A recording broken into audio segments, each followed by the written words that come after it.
This is Jeff Greenberg with Fat Dog Products again. Today we're going to talk for a second about the attic zipper. And this goes over your attic ladder just like this.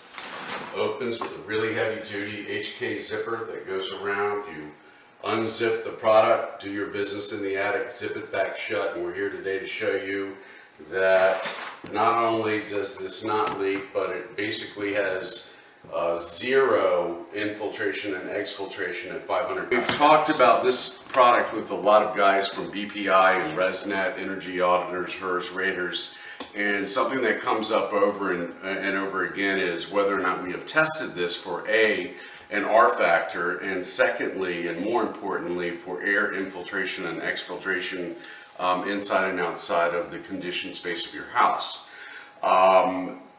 To that end, what we've done is we've invited a fellow named Mike Wilson from Ask Mike LLC in Northern Virginia. He's a ResNet and BPI energy auditor and a Raider, and he has come to the house here today to test, using his duct testing equipment, the infiltration and exfiltration of air inside and outside of the conditioned space of the house with his equipment.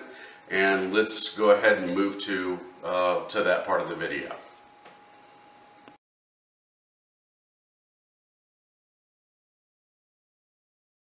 All right, we have Mike here. Mike, what is this machine that's on the floor? This is an Infiltech duct tester. I'm using this for this test because it's capable of measuring much smaller airflows than a blower door would test. What would you normally do with this machine, Mike?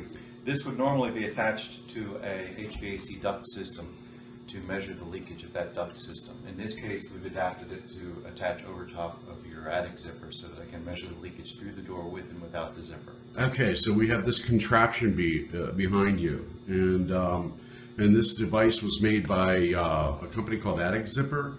What are you hooked up to there? What is this duct that's going inside of the machine? This is the attachment that I would normally hook to an air return on an HVAC duct.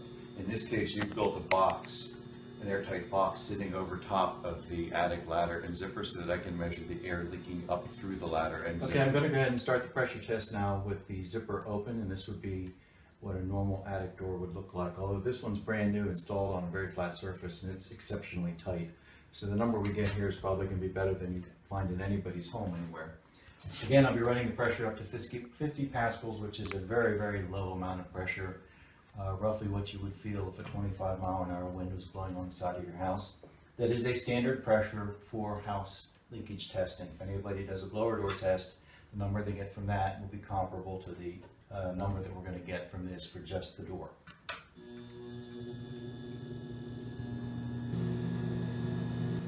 Okay, right there we are at 50 pascals, and the leakage is about 95 CFM or 95 cubic feet per minute.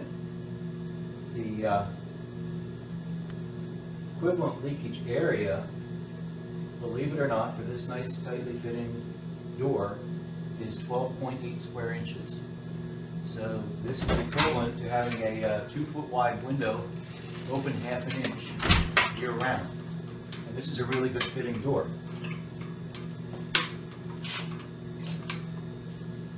Now, I'm going to crawl under here and wedge the door open just a little bit with a bottle cap, which is comparable to what you'd actually find in somebody's home where the door doesn't fit perfectly.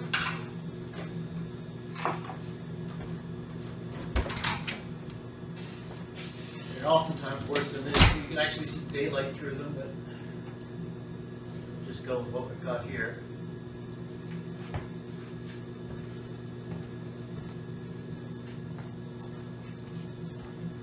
There we have about 140 CFM at 50 pascals.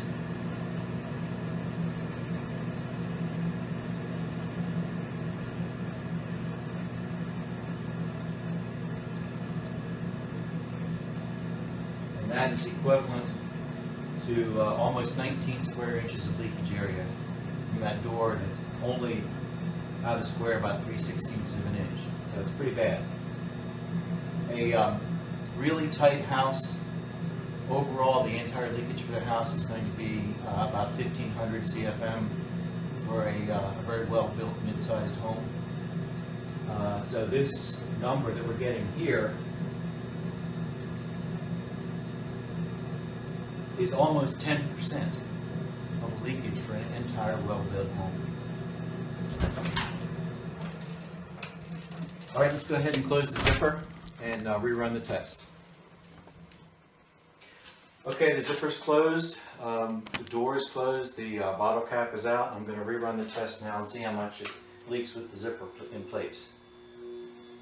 So we're actually testing the product now? Yes. Okay. Okay, we've passed 50 pascals and I'm still reading low, off scale low on the gauge, so I cannot measure the air amount of air coming through is so small that I can't get a reading on it. We're at over 200 pascals now, which is 4 times the standard, 260, which is 5 times the standard amount, and I'm still not measuring any airflow. So no air is getting through the attic zipper, is that what you're saying? Nothing I can measure. Okay. All right, there we're at 350, which is 7 times, 400, which is 8 times, and it just hit the bottom of the scale, which is 13 CFM is the lowest this will read. Okay. So at now we're up to 500 pascals at 10 times the standard pressure. I'm reading still just the tiniest amount of air. That may actually be coming through pinholes in my tube. So basically for this test, I would say it's too tight for me to accurately measure. Okay, if a homeowner has an attic ladder that pulls down, would you suggest that they use this device? Absolutely. Almost all attic ladders installed, even modern ones that are installed by contractors, are actually the type that are only suitable for use in a garage. They're not suitable for use in a house. Okay.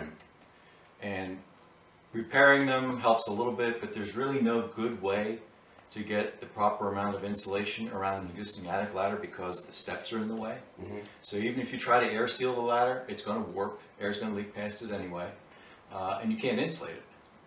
And even the modern, more expensive insulated air sealed ones, which are nice, don't have very much insulation in them. So even with one of those, you'd probably still benefit by having this extra insulation from one of these. Okay, thank you for your time.